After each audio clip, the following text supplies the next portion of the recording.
So, welcome to the second meeting of TEL, and we are already up to 47 people, and I am so excited. The turnout for our TEL meetings this semester has just been phenomenal. So, keep telling your friends and keep coming. Last time we heard from Donnie, I forgot his last name, but we heard from Donnie, and he was from Fayette County, and he was able to give us some amazing strategies for teaching online. And I knew that the only person that could go after him was Prof. Wagner. So she is going to continue talking about teaching online because that's our reality now is having to, switch gears, and this is what we're doing now. And yes, we have in-seat and we have online, but we haven't had as much experience in teaching online until we were sort of not forced to, but yeah, almost forced to. And so I just want to welcome you, and I'm very excited that that Prof. Wagner is here. And I'm going to ask Natalie Puri in just a second to introduce her. But Dr. Ryle, would you mind starting us off in prayer? Oh, no, I'd be happy to do that. Thank you.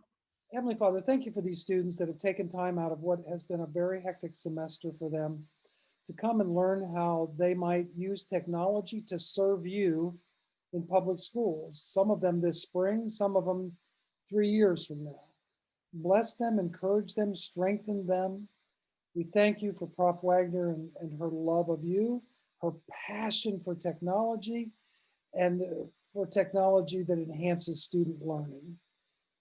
We ask that you would bless her as she speaks. We lift up the needs that are represented by everybody here. There's many families represented, in all of those families have special circumstances where your intervention would just be absolutely perfect. And so we lift all of those situations up to you. We thank you for Prof. Rhodes, her love of learning, her commitment to students that are challenged in their learning, and her commitment to Asbury University students. Amen. Thank you. Okay, so I'm going to ask Natalie, if you don't mind, if you could introduce, I mean, she may not need much introduction, but if you could introduce our speaker, and then I've handed over co-hosting rights to Prof. Wagner. So take it away. Okay. All right. So Erin Wagner spent the last 19 years as a public educator, serving in the roles of elementary school teacher, digital learning coach, and currently as the director of technology of Jessamine County Schools. She's been an adjunct professor at Asbury since 2019, and she admits it's her favorite thing that she does. She has a Bachelor of Arts in Education from UK and a Master's of Arts in Education with an endorsement for teaching technology from Georgetown College. She is a proud supporter of STLP, Google for Education, and Kentucky Wildcats. We're excited to hear what she has to say. So please give a warm welcome to Erin Wagner. Yay! Prof. Wagner, we have at least one other Wagner on the screen here. I know she spells it wrong though. She's lazy. She's got a G. Yeah, I know. We've already had this conversation. Okay. I'm sorry. I taught her last semester. So welcome. I'm so excited to see some familiar faces of students past. When at first there was only 2 people in here, I was like, I might be offended if people don't show up because these people actually know me. So let's see if they come or not. So first of all, I want to warn you that during this quarantine mess, I mean, I guess we're not actually quarantined right now anymore, but I got a dog because I live by myself and I just needed like something. And so, he is not a puppy. He is actually a dog. I rescued him. But he likes to lick my face at inopportune times. So I have like just bags of treats all around me that I'm just throwing at him. So anyway, I'm just a fair warning that you might see Kaser tonight. We want to. Yeah, well, you will. He likes to be on camera. Okay. So I did watch last month's TEL meeting because I wanted to make sure that I wasn't going to cover like the exact same things that Donnie said. I've known Donnie for years, just kind of running in the ed tech circles. And for those of you who have had me in class before, I was so excited about what a good review that was for you guys because I was like, oh, the SAMR model, we talked about that. Google Classroom. We talked about that. Okay, this is okay. So I want to talk to you a little bit. So I'm taking a little bit of a different perspective today, and still going to talk to you about obviously integrating technology into the classroom, but since my job currently is director of technology for Jessamine, I'm taking a bigger picture approach. And I'm going to show you guys some facts. What's funny is I spoke in the spring, and right before I spoke, KDE released some different infographics about technology usage and student devices and that kind of thing.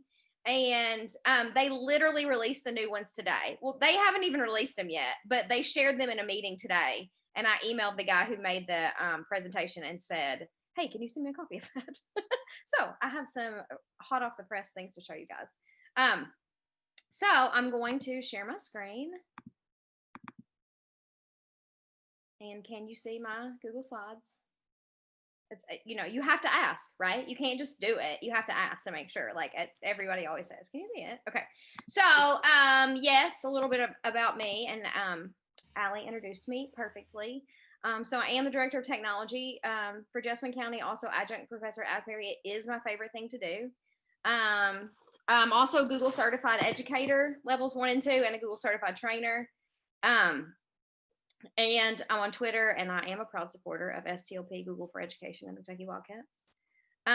If you've seen me speak before or had me in class before this semester, I've changed my Bitmoji because I gave up. Well, I didn't really give up, but during the quarantine, I was like, you know what? These contacts are a lot of work to put in. I think I'm just going to start wearing these glasses more often.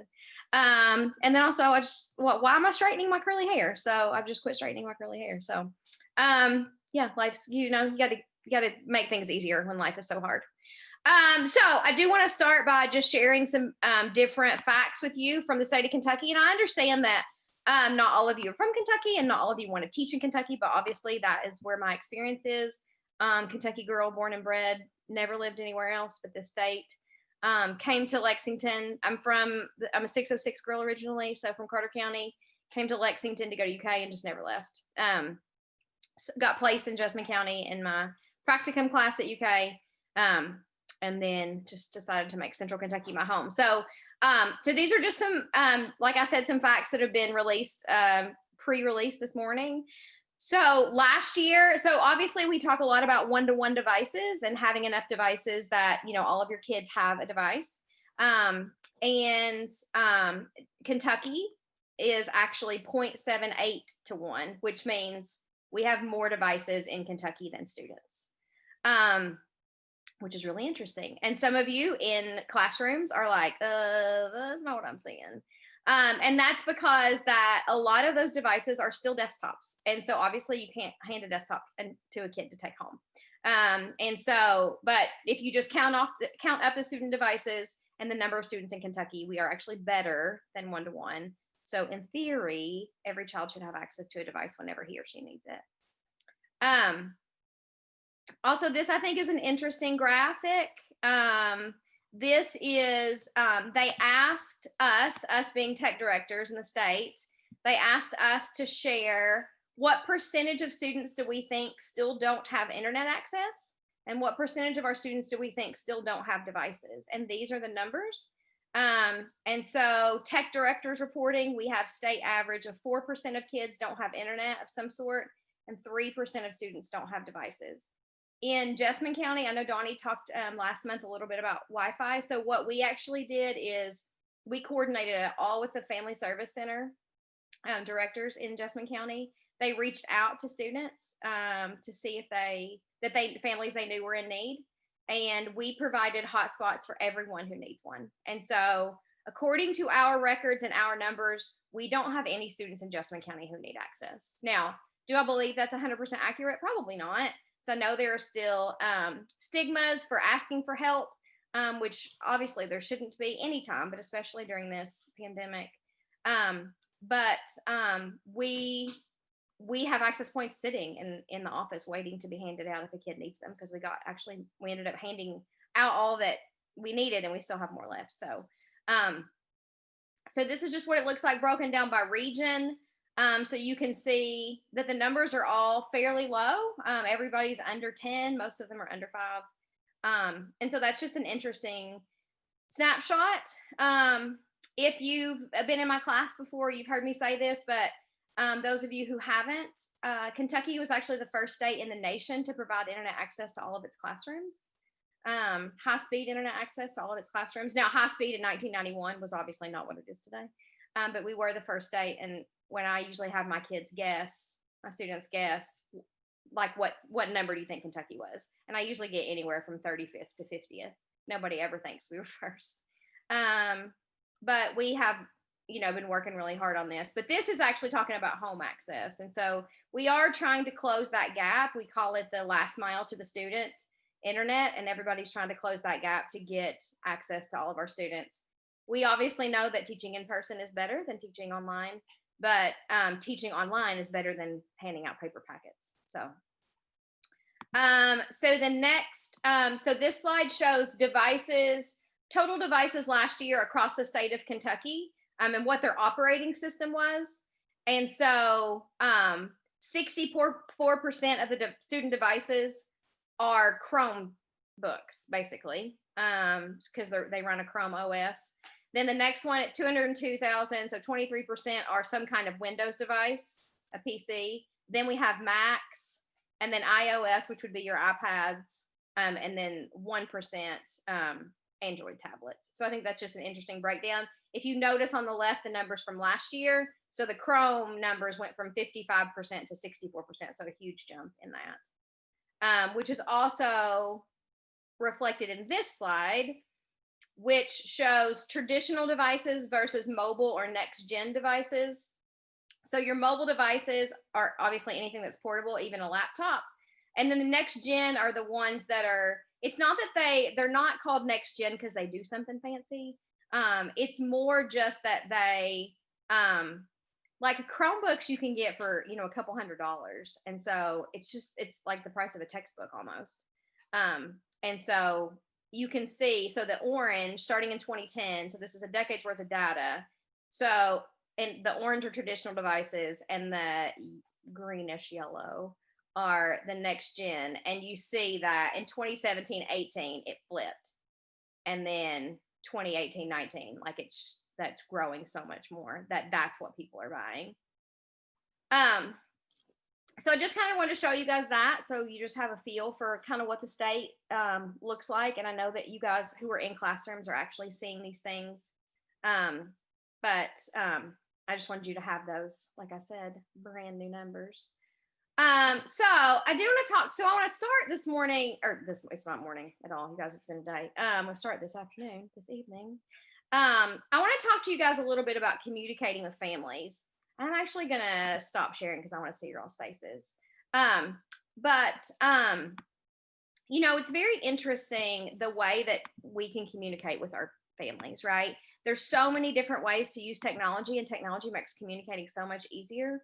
But we in Jessamine, so again, from a district perspective, we in Jessamine County last year after March, and we all went, online. And Jessamine County has been an NTI district for years and years. So we kind of had that down, the whole like working from home thing, but not to the extent as happened in March. Obviously, we weren't used to calling off school for 9 weeks. But when that happened, we stepped back. We did like traditional NTI like we had done up until spring break. And then after spring break, we went pretty hardcore, kind of what we're doing now. So like more Google Meets, more actual interactive learning, and not just giving kids, assignments to do. And then we asked parents what they thought about it at the end of it. And we got a lot of feedback. And one of the biggest things that we heard in Jessamine County was how frustrating it was for parents that everybody was doing something different. And so in Jessamine County, so we're a small big district, or we're a big small district, depending on how you look at us. But there are 174 school districts in the state. Obviously, Jefferson County, Louisville is number 1. Fayette County is 2. Boone County in Northern Kentucky is 3. And we're actually 15th. And so if you look at all the school districts in the state, we're actually one of the larger ones because there's so many that are very tiny, independent school districts and things like that. we have 13 schools. And so we have traditionally in Jessamine County left basically everything up to the site-based council, which you guys will learn is the governing body for the school system, right? For the school buildings. And so even technology devices, like we have some schools that are like all Macs. We have some schools that are all PCs. I mean, we just like, what do you think your school needs? And you get those decisions. But if you're a parent and you've got a kid at Jessamine Early Learning Village in kindergarten, and Rosenwald Dunbar Elementary in first grade, and West Jessamine Middle School in fifth grade or sixth grade, and West Jessamine High School in ninth grade, and everybody does something different, and they're all working from home, you're going to want to jump out the window, right? Like it's like parents were like, I cannot even, this is too much. Like I can't find anything, I can't do anything. And so we really tried to streamline what we were doing with our parents so that they would know where to go to get things, and everything was the same. So I'm sure you guys have heard of Remind 101 used to be called. So we actually bought a district license for Remind. And what that does is it syncs with Infinite Campus, which those of you who are Kentucky folks know Infinite Campus, but that's our student information system. So it syncs nightly. So anytime a new kid gets added, it will sync their parent's cell phone number and email address so that our teachers can communicate with the parents. And the thing about Remind is that it sends text messages. So by and large, we heard our parents saying, like, I will check my email, but I'm not going to check it as frequently as if you send me a text message, right? And so it's very interesting because I know, like, you students are nodding your head like, duh. You're like, that's how, that's how you guys live.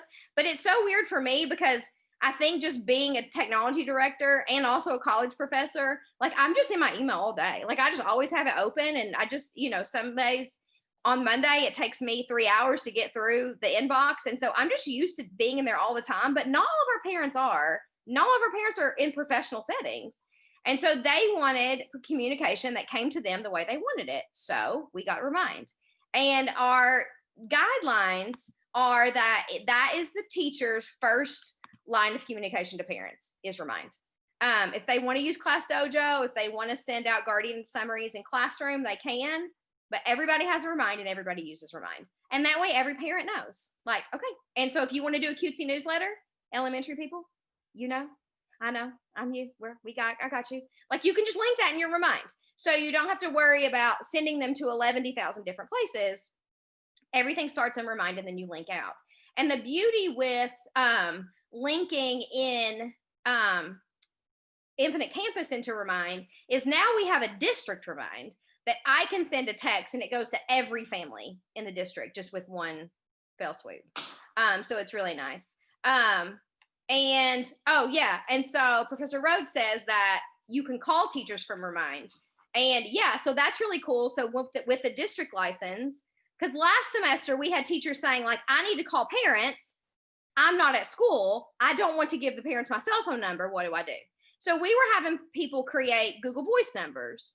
But now with Remind, you don't have to. And so what's interesting is it creates an individual number that associates with that student or that parent and that teacher. So if the teacher calls the number, it gets the parent. And if the parent calls the number, it gets the teacher. And it's individual for every parent. And the reason I know this is because one of my systems engineers in Jessamine County, his daughter is in second grade. And the teacher tried to call the mom and the mom was busy. So she sent Josh the number and said, you call her back. And when Josh called, it wouldn't go through because that wasn't his number to call her. Like, so it knows. So it can't just be shared out there. And teachers can also turn that off.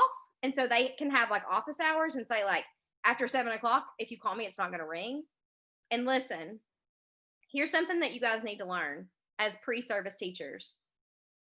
You have, especially in this pandemic, but even when the world goes back to normal, as we all pray it does, you have to prioritize self-care, guys. You cannot be answering emails 24/7, 365. You'll burn out so quick. You can't do it. Set time aside from yourself. Let your parents know, like, I'll respond to you during these hours, or, set an out of office reply on your email that says, I'll get back to you in the morning or whatever. I actually, as the director of technology, I took Jessamine County email off of my phone about 2 years ago, maybe 3 years ago. And I was like, I'm going to see how long I can make it. I had turned it off when I went on vacation for fall break. And when I came back, I was like, I'm not going to turn this on and see what happens. And you know what? The world still spun the next day. Like, I like to think that like, oh my gosh, well, if somebody can't get a hold of me, what's going to happen? The world's going to stop spinning. It's not true. Now what this means is if my superintendent needs me, he just calls my cell phone because he knows I'm not going to answer my email on a Friday night, which it's fine. That's fine. But it's honestly, it's done wonders for me and my self-care. Because if you're Enneagram people, I'm an Enneagram 1. I'm a perfectionist. I need to fix stuff. I need stuff to be right. So if somebody would email me something on a Friday night and I saw it and it was something that I couldn't fix from home, I'd worry about it all weekend. It'd ruin my weekend. And so I really love that in Remind, our teachers have the option to kind of set office hours and just let parents know very politely, like, this, I'll respond to this when I can, but this is outside of my office hours. So all of our parents use Remind. All of our staff uses Remind for parents. And so that's the number one way we communicate. And then the next big thing is social media. So Jessamine County Schools has a Facebook page, which I have the blessing or curse, depending on what day it is you ask me to run. And it's interesting because we also have a website and we pay a lot of money to have a website. We don't pay anything to have a Facebook page, right? And when we post things on the website, I will put link trackers on the things we post just to check the differences. And we'll get like 49 hits on our website and 3,049 on our Facebook page. And so and the difference is that if you post something on a website, you're expecting parents to go to the website to find it, right? If you post something on Facebook, they're already there. They've been there for hours. They're already there. You might as well throw something in the newsfeed that's going to be helpful for them. And that's the reason. So 10 years ago, actually, I started our Facebook page. I went to our superintendent at the time, Lou Young, and said, I want to start a Facebook page, and here's why. I think that we're not getting enough communication to parents because we're expecting too much. We're expecting them in their busy schedule to go to justman.kyschools.us and click the drop downs and find the things. And we find that even when people are going to our website, because I can look at Google Analytics, they're not direct going, they're Googling it and then going to wherever Google takes them. They're not like going to our webpage and clicking through the menus. Even though I've spent, days and days and days, like every year, redoing the website and making it more user-friendly. And I'm like, you guys, people aren't getting there this way. They're just Googling it, but whatever, my superintendent says, do it, I do it. But Facebook is a great way to reach parents. We have schools that have Facebook pages. We have teachers that have Facebook groups. A group is a great way to do for a teacher because you can decide who gets in there. With a page, you can't really limit that. So as far as sharing student information and that kind of stuff. And then the other thing that we did was we've been all in Google. If you know me, you know this, but we've been all in Google for a long time. But we just decided no Zoom, no Teams, no Canva, no whatever. We're using Google Classroom and Google Meets. And the Google Meet link is in the header image of the Google Classroom, as long as you have a Jessamine County Schools account. And they can click that, they get in.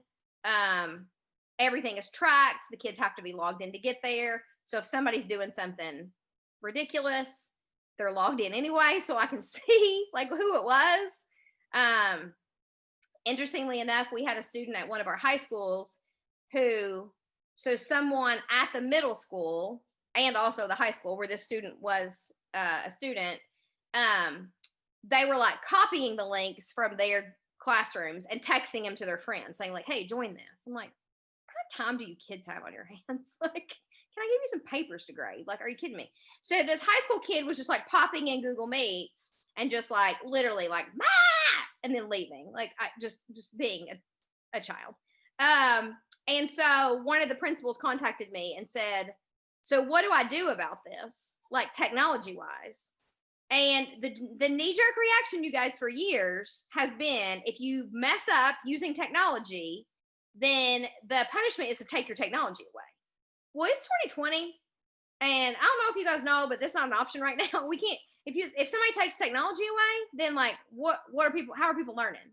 So I said to the principal, imagine we were in person in school and he was physically opening classroom doors and jumping in the room and screaming. What would you do to him? Because that's what he's doing right now. It's just in a different environment. And he was like, oh yeah, that makes sense. So, but everything, so all of our parents, like, so Google Classroom, Google Meet, like everything is the same. I will say, and actually my Asbury students this semester, both in-person's already done this, and my online students are actually working on this assignment right now, but I had them make a Bitmoji classroom as an assignment. I know Donnie showed you his last week. So I had them make a Bitmoji classroom, but let me tell you what, we had a lot of parents like, I had to click for 5 minutes before I found the link to this. And so like, they are real cute, but that's one of the reasons, like when I had y'all make them, I was like, don't worry about putting links in there. You can just make it cute and we'll just make it a picture, right? Because it is frustrating a little bit sometimes. And, you know, I don't have children. And so sometimes I don't think of things, well, most of the time I don't think of things the way a parent would.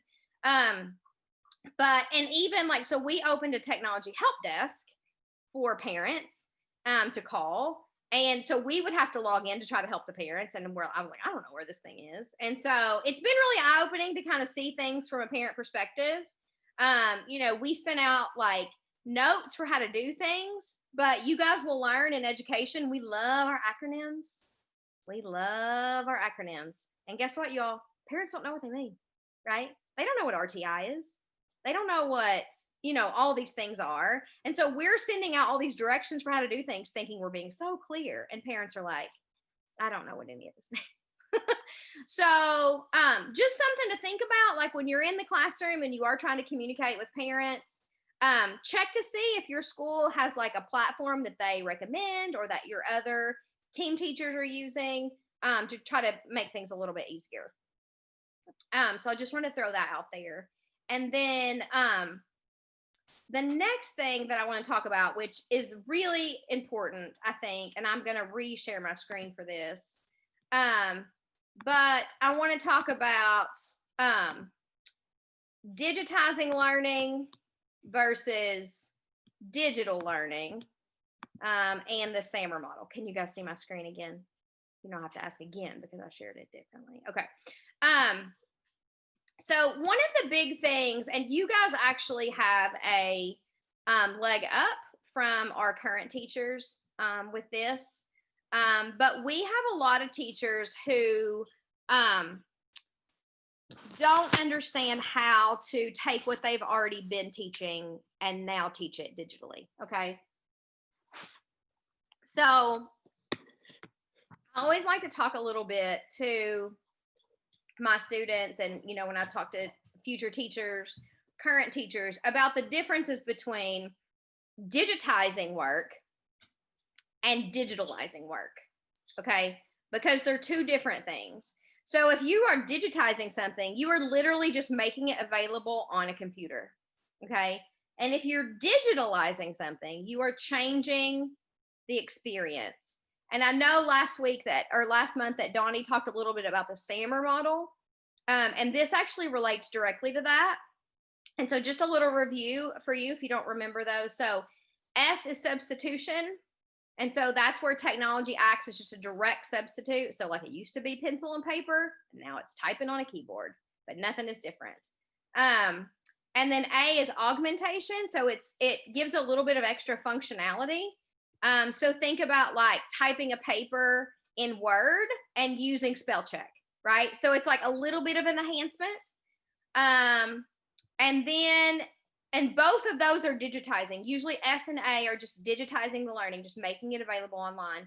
And then you get to the M, which is modification. And so that's you're adding something special to it. More than just augmentation, you're adding something. So for that, I like to think about typing a paper in Google Docs and sharing it with someone and like real time collabing at the same time, typing in the same document at the same time. And then that R is redefinition. And so that's when you're doing something completely unheard of, something that you couldn't have done before without technology. That can look lots of different ways. All of your lessons don't have to be redefinition. I had a teacher once who apologized that when I came in to observe her, she was just doing augmentation. And I'm like, it's fine. I don't expect you to, always be on the higher end. And there are lots of schools of thought about the Stammer model.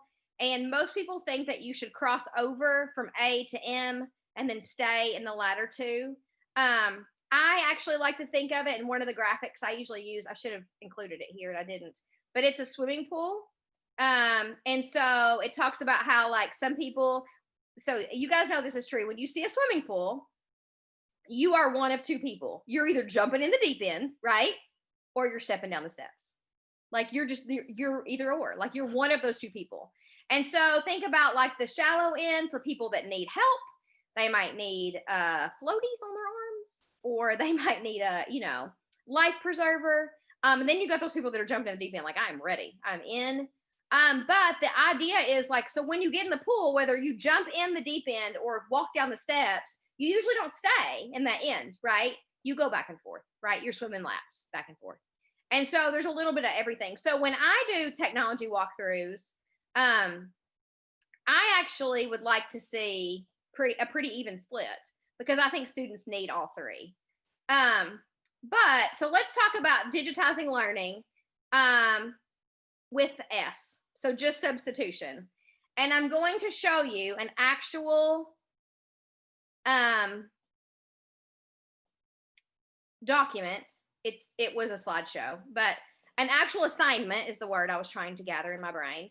That was assigned to a second grade classroom in Jessamine County. So I have taken this.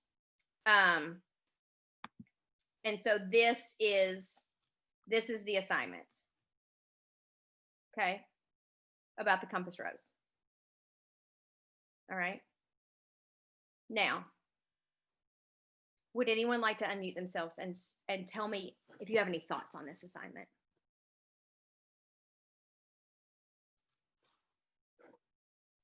I think it would help the children's learning in many different ways, because you can match it, you can choose, have them write it, and then you're having them do their reading skills too.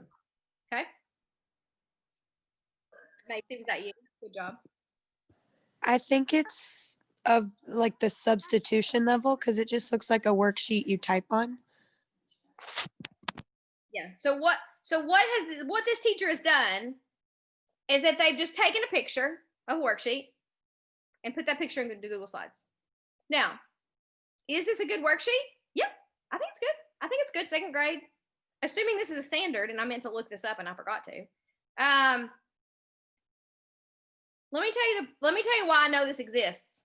Because we had a parent call the tech help desk and said, I have no idea how I'm supposed to match these things. What am I supposed to do? It just says match. My kid tried to drag the words and they don't drag. What am I supposed to do? Can you guys tell me what I'm supposed to do? Could you use like the shapes to match it? Maybe? Good. You can also just use this little line that's here and drag it. But it doesn't say that anywhere. I think it would have been better on like a more interactive, maybe like a Google form or something like Seesaw. Whose voice do I hear? I know that voice. Jennifer Ferguson. I recognize that. Okay, so yeah, so this was the page 1 of this worksheet, and this was page 2. So again, these are text boxes here the kids can type. That's pretty self-explanatory. But this matching is just, it's a little bit high level for a second grader to know that you can click that line and then click. And even when I was telling the mom, she called me back. She called once and then she called back and she said, listen, I've taken the Chromebook from him. I've asked him where it goes and I'm just going to do it for him. You tell me how to do it one more time. And she was like, so I got into the file that she was in and she was like doing this number. So she was dragging the line because I said drag the line. And so she was, but that's not what I meant. But you know what I mean? Like with no instructions, and she wasn't very tech savvy. And so anyway, okay. So yeah, so this is substitution. Literally took a picture of a worksheet, put some text boxes on, drew some. Now, is this again, good worksheet? Probably not the best presentation. Okay. So let's look at augmentation. So I'm going to go to this Google form. Can you see the Google form? Yes. Okay. So now I've got, look, it's the same worksheet. So I just took a screenshot of that picture, put it in a Google form, wrote those directions in the Google form. Okay. Now, this matching question to me makes more sense. Like compass rose, is it the 4 main directions or is it a navigation tool? It's a navigation tool. Okay, that means that's this. Then I've got my fill in the blanks here. Okay, and now I've got the picture from the second graphic. And so I'm asking, what direction is this red one? And you can pick. And then I'm asking, what about this one? And you can pick. And then I've got a couple where you have to fill in the answer. Okay, because I'm not really sure what, you know, what's more important, that they know which one it is or that they write it correctly. I'm not sure. Okay, so I'm going to go ahead and answer these. And I'm going to put north for every one of them to show you why this is substitution or augmentation and not substitution. Because when I hit submit, oh, I didn't put my email address in. Because when I hit submit, it graded it for me. So look at this. So now I get immediate feedback. Okay. Now that form, it couldn't have taken me any longer to make that form than it took the teacher to put those pictures in Google Slides and draw the text boxes. Honestly, Google Forms do not take very long to make. So I can go to view the score and I can see right away. So I got those right. I got this right. This one was wrong. This one should have been west. This one was wrong. It should have been south. And you can see here when I set up the Google form that I can set up what the correct answers are. And I went ahead and did it capital and not capital, because when Google's grading this for you, it doesn't know that these two are the same word, because it, you know, everything's very specific in computer language. So this is a really easy way to take that worksheet that, like Macy pointed out, that's a good worksheet. It's asking some good things, and just make it a little bit easier on the students and parents who are doing the work to figure out. Okay. But both of those are just digitizing the work. Okay. So they're just taking what this teacher, and honestly, I don't even know who this teacher was. So I don't know if she's somebody who's taught for 40 years or 4 months. I don't know. But to me, this looks like someone who's used this worksheet for years and years and years and knows that it works and wanted to still use it. And so this was how they chose to do it. And that's okay. But I think you could make it a little bit user friendly, and you might as well make it, even if you don't want to like give the kids a grade as in like you got an A or whatever, if you can just give them immediate feedback, how great is that? And one of the hardest things about this pandemic teaching is that it's so much harder for teachers to do that. And you don't realize how much you're just giving feedback all day long as you walk around and watch them until you can't walk around and watch them. And so now you're having to our teachers are having to physically grade everything because they can't just walk around and be like, oh yeah, you got it, you didn't, you didn't. And so immediate feedback is always great for your kids to have. So both of those are just digitizing learning though. They're taking the same thing you've always used, making it a little bit techie, but not doing anything different. Okay, so now let's look at digitalizing learning. Okay, and so let's watch this YouTube video.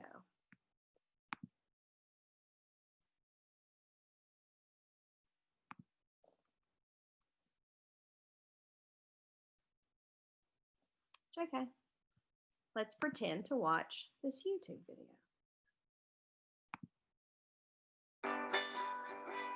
Hello, my name is Matthew. At school, my class is learning about cardinal directions. We use a map that shows north, south, west, and east. The map also has a compass rose that shows the directions. My class knows the directions on a map well because we use the compass rose. But we are having trouble remembering our directions when we are outside away from our map. So our teacher assigned a cool activity to help us remember. First, we drew a school in the middle of a large piece of construction paper. Then we drew a compass rose in the right-hand corner. Next, we drew the symbols for north, south, west, and east on the edges of the paper. Now for the fun part. We had to take a picture of something north of the school, something south of the school, something west of the school, and something east of the school. Now I have a hint before I show you my pictures. To me, north and south are a little confusing. On a map, north looks like it points up. So when I went outside, I thought north was up in the sky. And I thought south was down on the ground. But my teacher told me that that was not correct. Looking up at the sky or down at the ground is called up and down, not north and south. My parents helped me select my photos. I took a picture of my grandpa and grandma's farm, which is north of my school. I love tubing on the Missouri River, which is south of my school, so I took a photo there. My favorite park is west of my school. It has a very cool slide. The pool is east of my school, which I love in the summer. Then I printed small photos and glued them on my map. I also drew roads and other places around town. Now, whenever I'm trying to figure out which way is north, south, east, or west, I think about the map I made and the different photos. Thinking about the photos on the map and where the places are for my school helps me figure out my directions.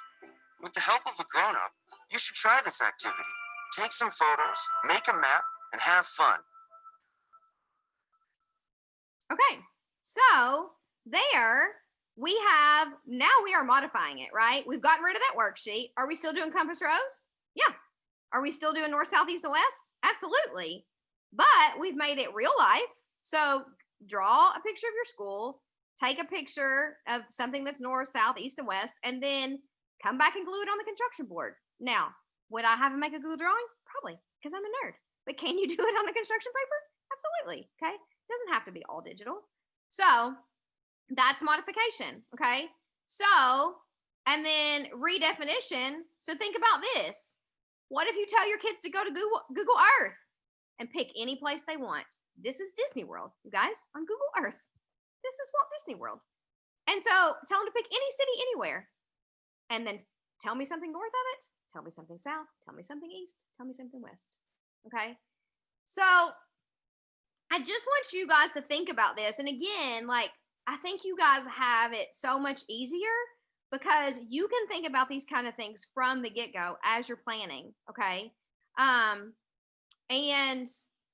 But see how, like, and I had my in-person Asbury kids, like, we did this in groups, like they picked a lesson and then they did an S, an A, an M, and an R. And one of the groups actually, I thought, did it brilliantly in that they started with redefinition. So like what would be, so they were doing volcanoes, like what would be completely redefining? What is something that you could not do without technology? And they were like, well, there's probably like a virtual field trip or like a drone that takes you inside of a volcano. You couldn't do that without technology and live to tell about it.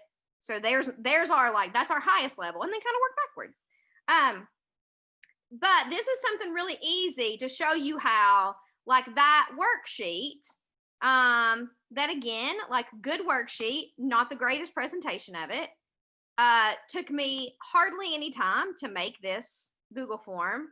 It took me, literally, I Googled, like, Sammer compass rose, and this was like the second hit that I got was this video.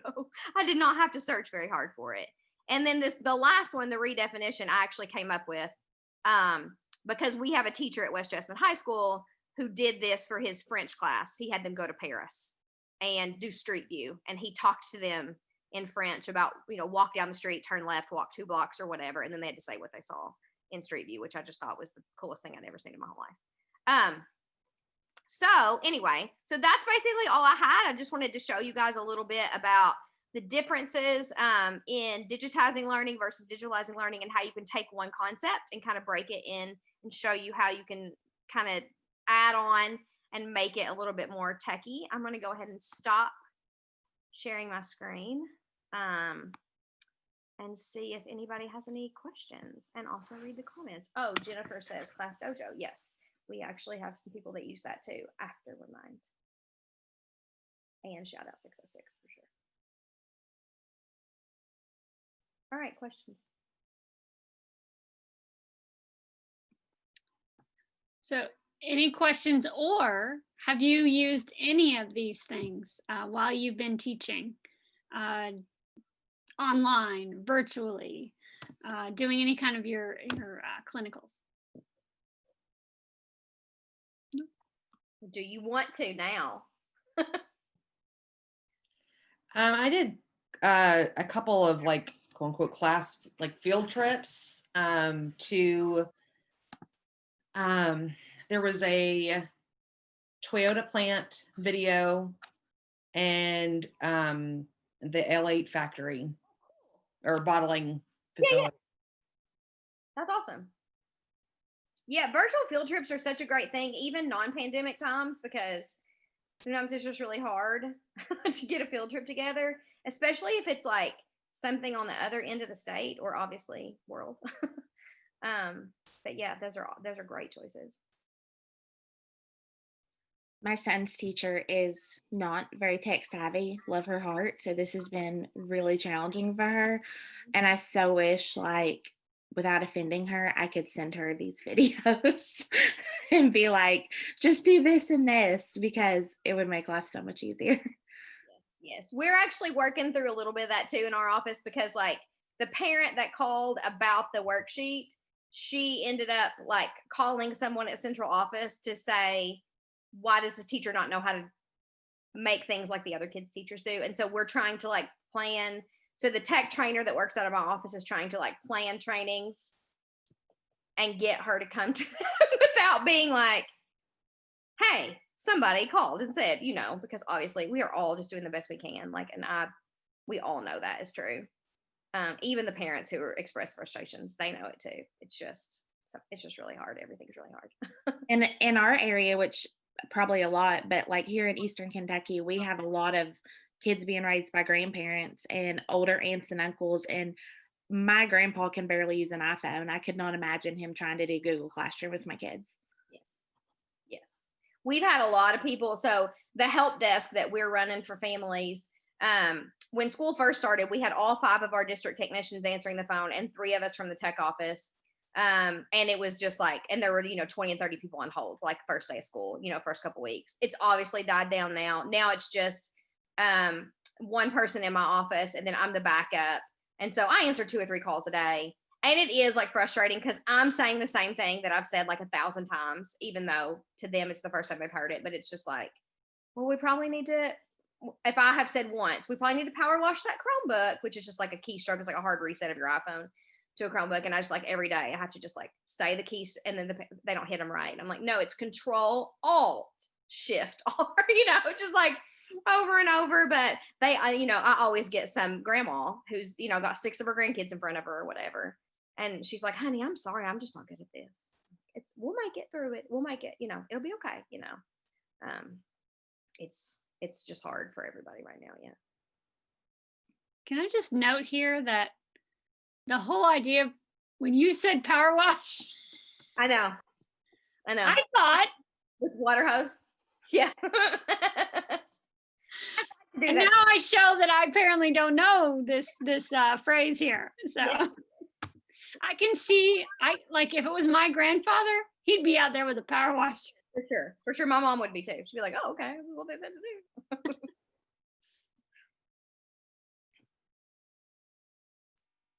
What else?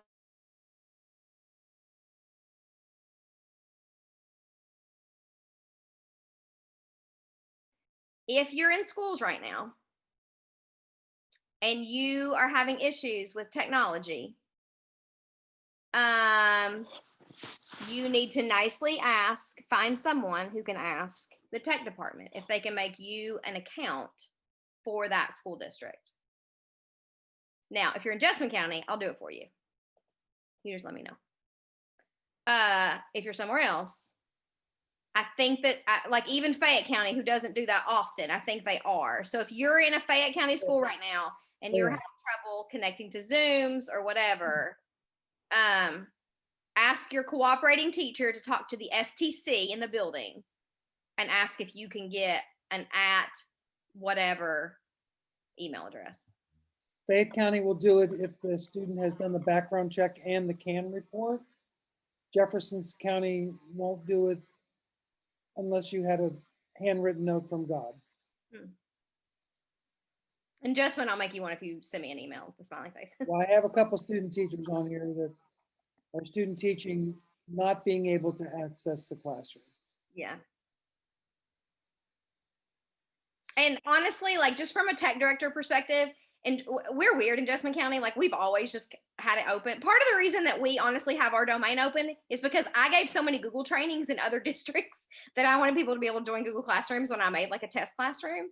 But if now is not when you relax your rules, I don't know when is.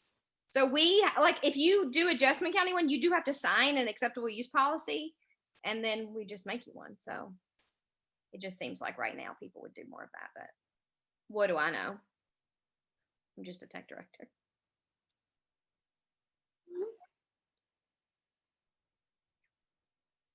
Oh, Jennifer, I love it. Flipgrid is my favorite.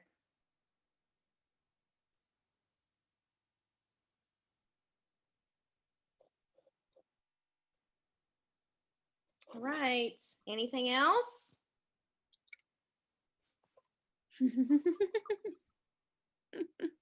I like what Christina said. Yeah.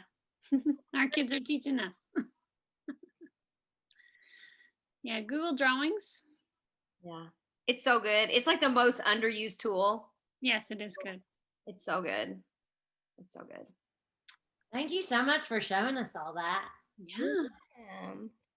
Oh, Macy, you're awesome for for adding that. Isn't she great? I love Prof. Wagner. You have so much knowledge, and we really appreciate you. So. All right. Well, is there any other questions or comments while we're here?